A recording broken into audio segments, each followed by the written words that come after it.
What can the NHL learn from other sports, and what can they in return learn from the NHL? We answer that and more on today's Locked On NHL podcast.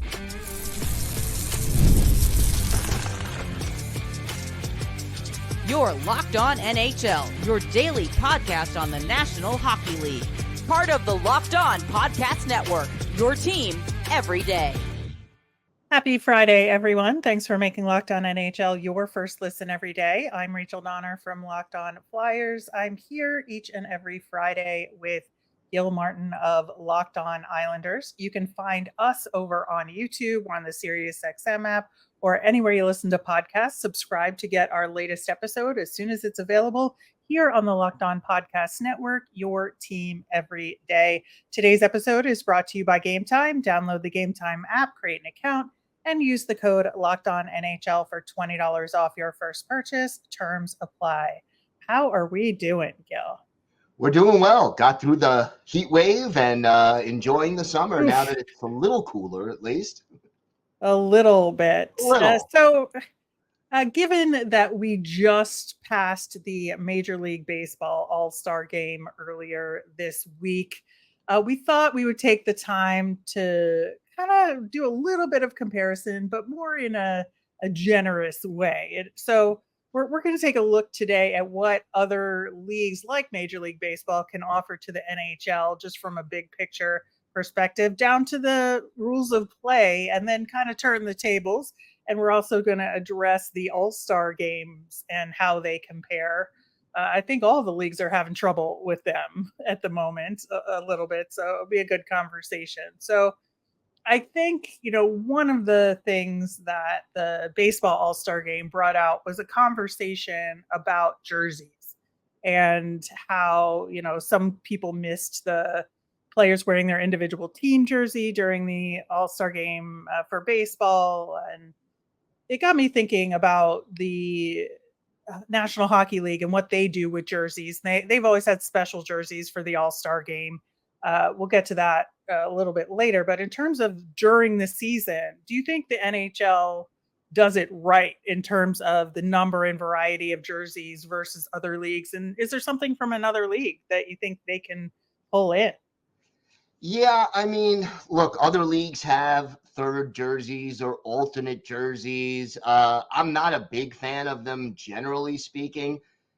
Something in my mind, I don't mind necessarily third jerseys per se, but like I should be able to turn on the television and look at the screen, and in 5 seconds or less, I should know by looking which two teams are on the ice or on the field. When they start going away from the color scheme of the team, I just sort of like this could be anybody out there, and I don't want to have to think about it. I just want to know. Yeah, I think the NHL kind of does it right in the sense that when they go with alternate jerseys like that, it generally pulls from the history of the team. Generally, yes.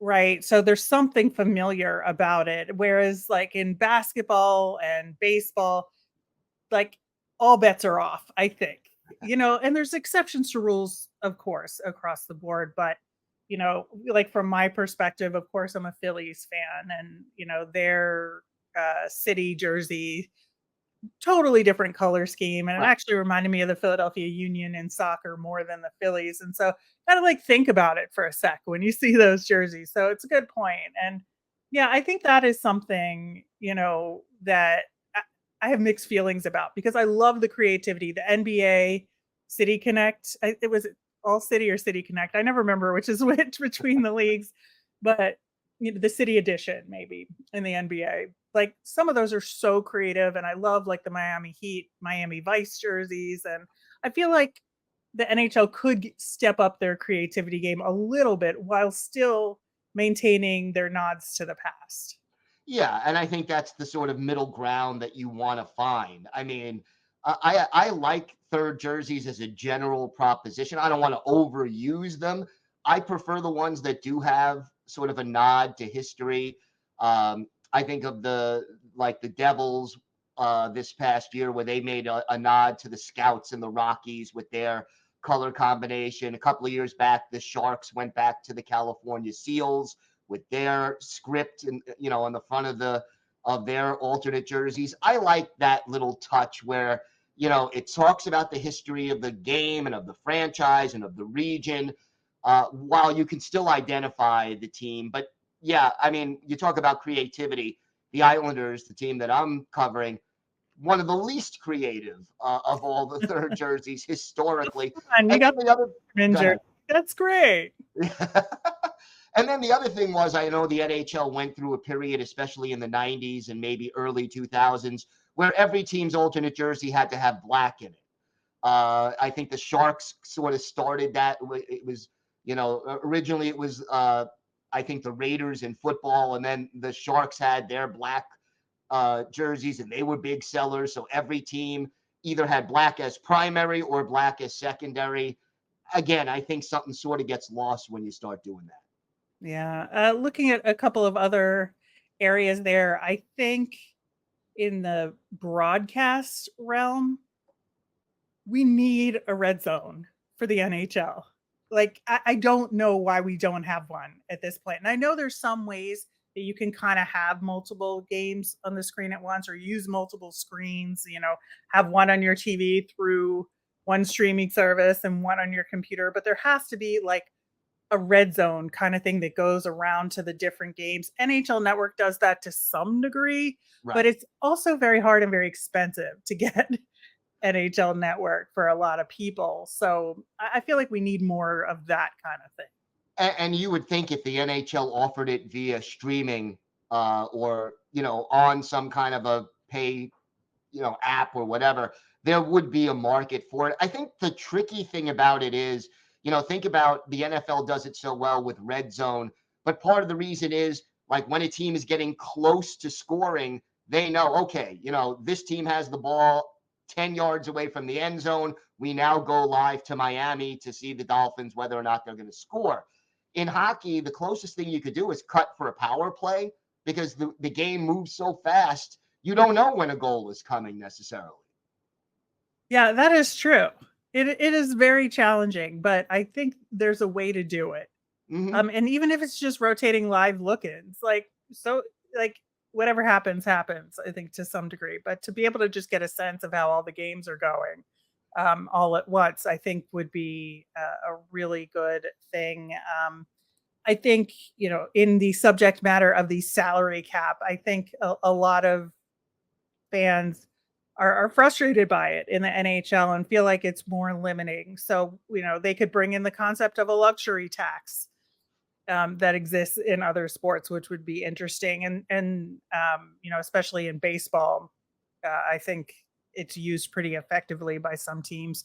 But you could also go in the direction of soccer and add the concept of the designated player, that you're allowed to name one or two players that don't count against the cap, or overages in their salary don't count against the cap, that are your franchise players. And I think that would be an interesting tack for hockey to take as well.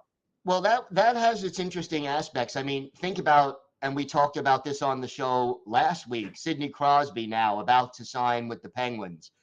They're really paying him for his reputation, for his ticket sales that he'll bring in, and for his past performance, more than what he's going to do going forward. Now, I'm not saying he's washed up by any means, but, if you sign him to a 3, 4, 5-year contract, you're likely seeing diminishing returns on that money, but you're not going to insult Sidney Crosby by saying, oh yeah, we'll only pay you $3.5 million a year. That's not an option.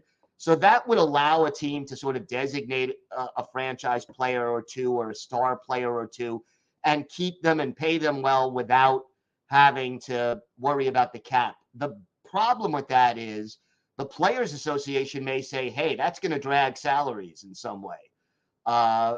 So they may, not want to do that because it can sort of mess around with the ultimate salary, because if Sidney Crosby gets more money, other players can get more money by comparing their performances and numbers to his.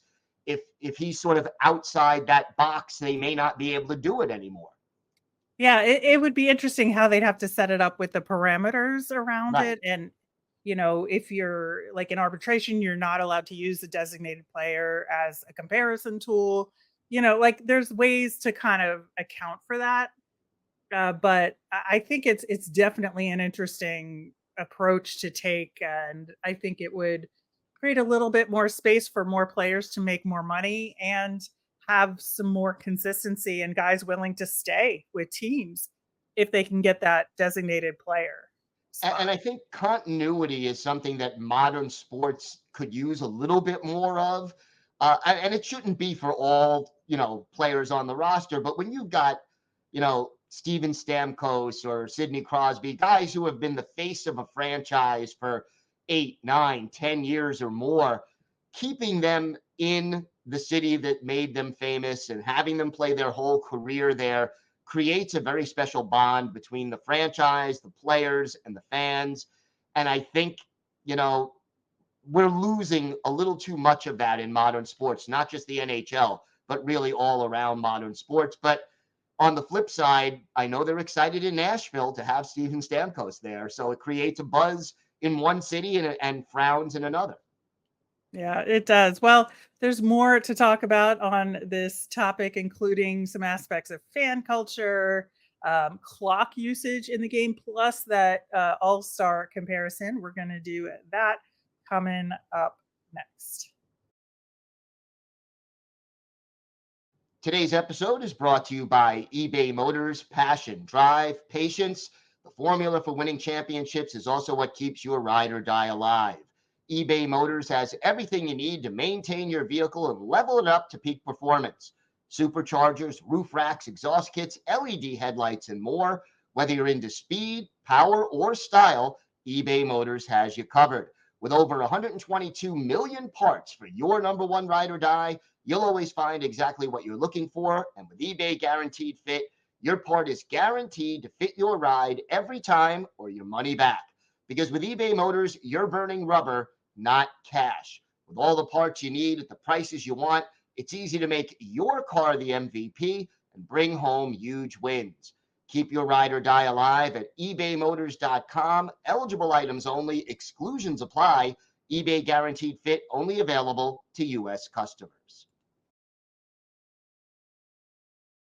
Continuing our conversation about what other sports can bring to the NHL to maybe enhance it a little bit. And I think fan culture is a really important part of pro sports. And, we talk a lot about how the NHL doesn't really emphasize its players and market them and their personalities really well. And I think that's something that the league just still has a lot of work to do on, and can take some hints from base. God, they did such a good job at the baseball all-star game with emphasizing the personalities of some of these players. And I am biased because of the Phillies, but I think they're great, and the whole Phillies daycare, and just the pitching squad there, they're just so much fun. But they do a good job of emphasizing that, and I just don't think there's much like that in hockey. There's not enough of it. I mean, we saw glimpses. Sometimes the all-star skills competition, you will get a little bit of that personality coming through. I think about Alexander Ovechkin a few years back, but there's not enough of it, and there's not enough marketing of the superstars. And I think there's some reasons for that.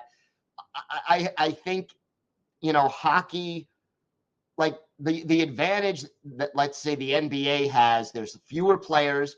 The stars are on the court 40 minutes, 45 minutes out of a 48-minute game. They don't wear helmets. You get to see their face all the time. Hockey, even the best player is only going to be on the ice 28, 30 minutes a game. They're wearing the helmets. They come on, they come off. It does make it a little bit tougher. But that being said, the NHL can do a lot more to promote the personalities. I think culturally, hockey has always been more of a we mentality than an I mentality. Yeah. And I think that may hinder the marketing of the game to an extent. It's also one of the things I like about hockey. But again, you want to be able to market those stars. And I almost think the NHL kind of hesitates because they don't want to pay them more. Yeah, I think that's fair as well, which is why I want that luxury tax and a DP status in hockey so they can pay them more in the long run. But I think, that kind of bleeds into overall fan culture of having, sections in the stands that support an individual player, let's say, that exists in other sports sometimes. I love in soccer, you have a visiting fan section. Now, in soccer, a lot of times it's for safety reasons. And I think that's the reason why it's there may not be so great, but the end result is really fun where you have like, you know, certain teams, their fans travel a lot. Let's encourage that and create a visiting fan section for them when they get there and make it a big rivalry environment, right?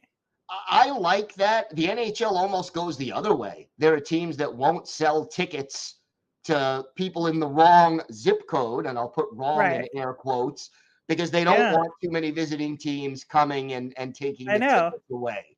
Of course, they can't control the secondary market, but yeah, I mean, I would like the visiting team section idea. Uh, Especially if it becomes known, because then visiting teams would know, hey, we want to sit in this area.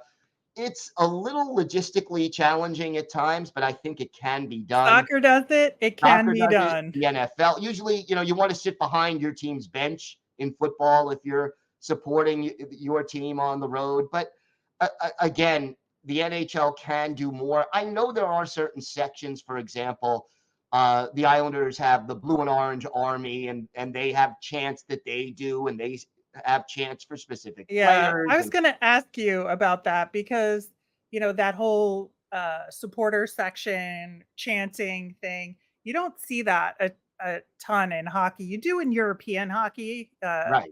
in those leagues, but because it kind of mirrors soccer, and a lot of those clubs have hockey and soccer clubs under the same, company umbrellas and stuff, so that's part of it too, but I think the Islanders are rare in having that kind of fan environment. So, like, how do you think it works?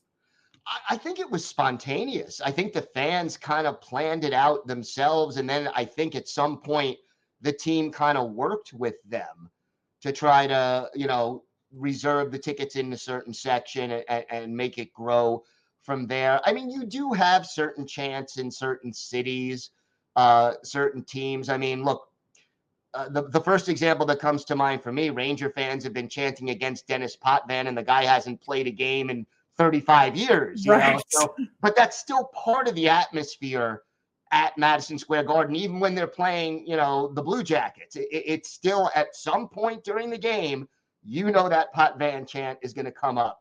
I mean, what about the Flyers? Do they have specific things that they do? And Not for opposing teams. There's chants that have been around for the Flyers, but it's mostly just "Let's go Flyers."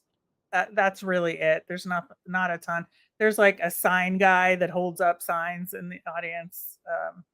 When various things happen, and he's added and removed signs over the years, depending on the players and whatnot. But yeah, I just think it'd be interesting. I do want to talk about the all-star games a little bit because I think all the leagues are suffering here, and the NHL is taking a huge leap this upcoming year and just not having one. Like, we got to put it on ice, pun intended, for a year, and we're having the Four Nations tournament, which should be a lot of fun. They've basically run its course, I think, in all the leagues. NFL, it's in Hawaii after the season's over. Like, does anybody care? Not really. no, Major League Baseball, we see, yeah, there were some fun things about it, but you know, it's it's meaninless, and nobody plays defense in any of them. Let's be no. real. No, Um, I think baseball comes the closest to being like the actual sport itself, a regular game, just because of the nature of the way the game is played. But in the NBA, they don't play any defense. In the NHL, nobody checks anybody. And in football, it's now like two-hand touch practically. So and I think the big thing about all-star games, why they lost their luster, a couple of things. Number one, rivalries used to be bigger. in baseball, for example, the American League and the National League used to only meet twice a year, the World Series and the All-Star game. And it mattered for pride whether or not your side won. Well, now, the Phillies, to take your team's example, they're going to play the Kansas City Royals every year. They're going to play the Toronto Blue Jays every year. All the American League teams and all the National League teams are playing all year long. So what's the big deal as to which side wins the All-Star game? It just doesn't have the same cachet. And then the other aspect of it, and I think this is a bigger part of it, the All-Star game used to be special in all sports because it was your one opportunity to see all these star players that you don't usually get to see who play outside your market. Well, now with ESPN Plus or NHL Center Ice, or, you can watch any game anytime if you're willing to pay for it. That option didn't exist. The old adage was, okay, Saturday night is hockey night in Canada. That's one game a week that goes across the country. And most of the time it was Toronto at 7:00 and Vancouver at 10:00. But again, that depends on your market. But nationally televised games now, you could get almost every game if you're willing to pay the package price. And the idea of seeing Connor McDavid, and Sergei Bobrovsky, and all the different star players on the ice at the same time, you can see them anytime you want now, which is good, but it takes away the specialness of the All-Star game. Yeah, I think that's pretty fair. I think that the skills competitions could be better across the board. In baseball, they only have the skills comp. Really, there's the home run derby, which is the Right. only thing that the main players participate in. They do have another skills comp, but it's the futures game. Now, that's an interesting thing. Now, they've had, in the past, like rookie games at the All-Star game. They've incorporated the women's players, which I think is good. But to incorporate the prospects, there's like no logistical way to do it. But conceptually, I think that would be fun. Or like the minor league players. What I think could be fun, but I don't know if the NHL would be willing to do it because of the risk involved. How about the NHL All-Stars against the KHL All-Stars? Well, that's an interesting thing. So soccer does that, right? So Mhm. you have Major League Soccer plays the Liga Mexico All-Stars in their All-Star game. That, like, to me, it's compelling. It's interesting. It gives the MLS players something to play for. There's a big rivalry, I think, between American and Canadian players. And I mean, of course, there's a lot of Mexican players and Central and South American players in Major League Soccer. But I think it just creates an interesting dynamic. And I think it would be huge. I think that would be really huge. And I think that the NHL thinks they have only things to lose by doing that. Right, exactly. They'd be embarrassed to lose a couple of years in a row, especially. But I think you want to draw attention to the All-Star game. You want to make it a little more meaningful. That would be one way to do it. And you're unifying all the best players in the league together against foreign competition. So I would certainly be more interested in that than in what they have now with the 4 teams playing 3-on-3 and, mini games all the time. It's better than what they had before, but it's still not thrilling. Yeah. Well, we are going to turn the tables and see if there's anything from the NHL that can be exported to the other leagues that might work or might not work, but would still be fun anyway. We're going to talk about those coming up next. It's summer, which always makes me think of baseball, and especially with my Phillies being a ton of fun this season, I want to be there in person as much as possible. Game Time is an authorized ticket marketplace of Major League Baseball. It makes getting tickets faster and easier. Prices on the Game Time app actually go down the closer it gets to first pitch, with killer last-minute deals, views from your seat, and their low price guarantee. Game Time takes the guesswork out of buying those coveted MLB tickets in your town, those summer concert tickets, and so much more. My favorite part of the app is that it's great for getting notified about those last-minute flash deals, and they let you save even more with zone deals, where you pick a section and let Game Time choose the seat for you. Best of all, they have all-in pricing, so there's no surprise fees at checkout, and your tickets are sent directly to your phone, so you never have to dig through email. Download the Game Time app, create an account, and use the code LOCKEDONNHL for $20 off your first purchase. Terms apply. Again, create an account and redeem with the code LOCKEDONNHL for $20 off. Download Game Time today. Last-minute tickets, lowest price, guaranteed. So is there anything that the NHL does better than the other leagues that we can export? And this is total fantasy land. It's never going to happen. But could you imagine NBA outdoor games? I know they've had them before, like very sporadically in the past, but to make it more of a regular thing and have an NBA game in a football stadium, that would definitely be an event for the NBA, especially if they did it right. And they know how to market. They certainly market themselves a lot better, I think, than the NHL does. I like the NHL outdoor games. I think they should only be 2 a year. They kind of throw in a few too many of them at times, but I really do enjoy watching them. And it's a spectacle, and I enjoy the spectacle. Yeah, I do too. Again, totally unrealistic. Weather and basketball and slippery floor probably doesn't go well together. No. But if you could control the weather, maybe so. I think, one of the things that I like about hockey relative to the NFL is the fact that players play both offense and defense. I like that in baseball too. And, that this, except for the designated hitter, which I hate. And pitchers don't bat anymore anyway. Pitchers don't bat. I don't like that. But for the most part, players bat and play the field, right? At NBA, same, back and forth, players play offense and defense. NFL, that's generally not the case. And I think the game is too specialized. So I think if you reduce the number of players on the field to maybe, 8 or 9 out there at a time, and players have to play both offense and defense. So you have maybe a 40-man roster instead of 53, so that guys have to play roles on both sides of the ball. What do you think? Well, I know the NFL Players Association won't go for that. So sure. But I mean, look, in hockey, there have been changes. You got to go way back, maybe almost 100 years, but they used to have 6 players on a side. Right. There was a rover. A rover used to be a position. And I can only imagine like what Bobby Orr could have done as a rover. But I mean, he kind of did that anyway as a defenseman. Right. But, the guys do it anyway. That's the thing. Right. But I mean, would you be in favor of going to 4 men aside permanently in hockey as opposed to, open up the ice, have a little more room? Yeah. I mean, again, Players Association wouldn't allow it, but no. I'm open to it. I think that, there's too many guys on the field in the NFL, in my opinion. There's too many players.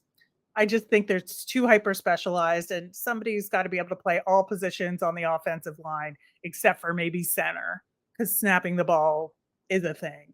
But like guys should be able to play like a defensive back and cornerback. Like those kind of positions should be interchangeable in a skill set, in my opinion. And you would think. Yeah. So, and I think you should be able to play offensive line and defensive line. No, like NFL did that up until about the late 40s, early 50s. So, right. Yeah. Let's go back to those days. I think one of the other things from hockey that's really great is on the fly substitutions. I think other sports should take that into account. I think basketball could do it. You stop the ebbs and flows of the game. You don't have a whistle to get in. You don't have to check in. Right. You just do it. Yeah. And you can set minimum amounts of time you have to be out there before you can sub out or something. But I think that would be really interesting. Wouldn't work in baseball unless they allow players who came out of the game to come back in. But I mean, it would be really you could fun. do it in soccer. Yeah. Do it in basketball. I think. But again, soccer, you would have to be able to come back in once you came out, which is not the way it works now. But I would, But you can still keep the rule that you can't come back in, but have an on the fly substitution and not wait. And not wait for a stoppage. Yeah. So I love changing on the fly, and it's a sort of a skill all its own, and it drives you nuts when your team can't do it correctly, which happens a little too often for my. Well, could you imagine like too many men on the court and then somebody gets some free throws out of that? Oh gosh, yeah, I could imagine that. I always like that aspect of hockey, and I think it would be something that other sports can definitely learn from.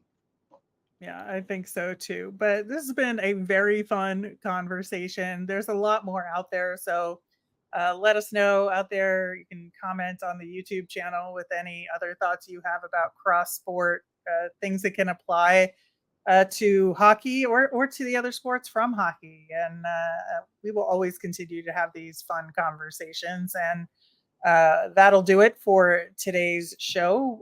The two of us will be back next Friday. Gil, you'll be back on Monday talking to a few hosts from around the Locked On NHL network about what's going on with their teams. Locked On has launched the first ever national sports 24/7 streaming channel on YouTube that's also available on Amazon Fire TV and the free Fire TV channels app. Locked On Sports Today is here for you 24/7, covering top sports stories of the day with local experts of Locked On, plus national shows covering every league. Find Locked On Sports Today, now available on the free Fire TV channels app. Have a great weekend, everyone.